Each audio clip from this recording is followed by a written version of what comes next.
છે, જેનું નામ છે શબ્દ સમૂહ માટે વપરાતો એક શબ્દ.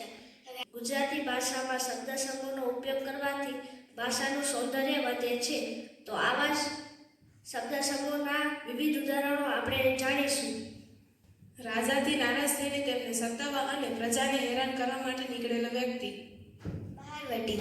હમણાં કૃષ્ણએ આટલું મોટું વાક્ય બોલ્યું. આપણે આ જ વાક્યને એક નાના શબ્દમાં પણ રજૂ કરી શકીએ છીએ, જેનો ઉત્તર છે કે બહારવટ્યું. અને શબ્દ સમૂહ કહેવાય છે. હવે આપણે આના જેવા જ બીજા અમુક શબ્દ સમૂહો જાણીશું. પગે પહેરવાનું એક ઘરેણું, ઝાંઝર. મકાન પર કરેલી છાપ, છાપરું. અવાજ કે હલચલ વિનાનું સણસણ.